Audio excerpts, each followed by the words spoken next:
اماں کہنے لگی کہ کہیں بھی چلی جاؤ مگر اس شخص کے پاس نہ رہو۔ میں نے اماں سے کہا کہ رات کے اس پہر میں کہاں جاؤں گی، مجھے کہیں گھر میں ہی چھپا دو۔ اماں کہنے لگی کہ ٹھیک ہے، اوپر والے چوبارے میں جا کر چھپ جاؤ اور باہر مت آنا، اور دلہن کا جوڑا مجھے دے دو۔ میں نے اماں سے کہا کہ آپ کیا کرنے والی ہیں؟ تبھی وہ کہنے لگی کہ کچھ نہیں، بس جتنا کہہ رہی ہوں اتنا کرو۔ اماں میری خاطر قربانی دینے کے لیے بھی تیار تھیں، نہ جانے ان کے دماغ میں کیا چل رہا تھا۔ میں اپنی عزت اور جان بچانے کے لیے اوپر والے چوبارے میں چلی گئی اور جا کر وہاں پر چھپ کر بیٹھ گئی۔ اماں خود دلہن کا جوڑا پہن کر میری جگہ سیج پر بیٹھ گئی، مگر جان تو تب نکلی جب اگلے روز اماں خوش ہو کر گھر آئی اور سیدھا چوبارے میں آ گئیں اور کہنے لگیں کہ ہمارے برے دن ختم ہو چکے ہیں، اب صرف اچھے دن ہی آئیں گے۔ میں نے اماں سے کہا کہ اماں وہ کیسے؟ اماں کہنے لگیں کہ بس آہستہ آہستہ دیکھو ہوتا ہے کیا۔ دن گزرتے گئے، اماں ہر روز مجھ سے ملنے آتی۔ ابا تو کئی دن اب گھر میں ہی نہیں رہتے تھے۔ میں نے اماں سے کہا کہ اماں ابا کہاں پر ہے، وہ نظر کیوں نہیں آتے؟ تو اماں کہنے لگی کہ وہ اپنی اصلی جگہ پر ہے جہاں اسے ہونا چاہیے تھا۔ میں نے اماں سے کہا کہ کیا مطلب اس بات کا؟ اماں کہنے لگیں کہ یہ راز کی بات ہے، وقت آنے پر تمہیں بتاؤں گی، مگر ابھی مجھے کچھ کام ہے اسی لیے میں جا رہی ہوں۔ اماں صبح کی گئی، شام کو گھر واپس آئی۔ اب یہ تو ان کا روز کا معمول بن گیا تھا۔ میں نے اماں سے کہا کہ اماں نکاح پر نکاح کر لیا ہے کیا؟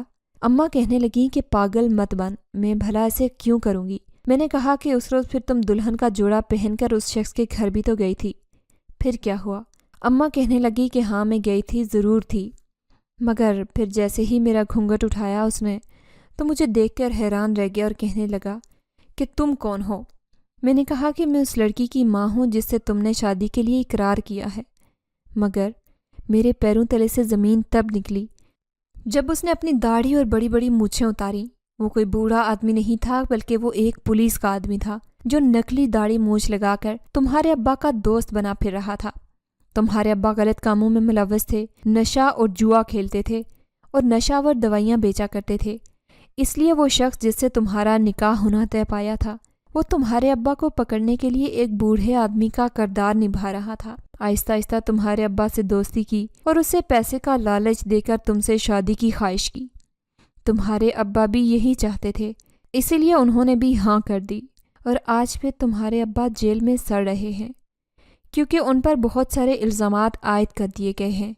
آج سے تم اور میں بالکل آزاد ہیں۔ آج کے بعد میں تمہیں کبھی کسی کے حوالے نہیں کروں گی۔ تم اور میں ہمیشہ اپنی زندگی خود جئیں گے، کسی کو بھی اپنی زندگی میں دخل اندازی کی اجازت نہیں دیں گے۔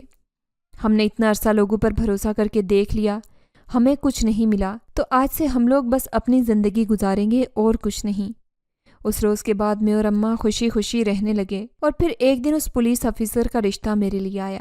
اماں نے جھٹ سے ہاں کر دی اور آج میں اپنے شوہر کے ساتھ بہت اچھی زندگی گزار رہی ہوں، ویسی زندگی جس طرح کبھی اماں ابا کے ساتھ گزارا کرتی تھی۔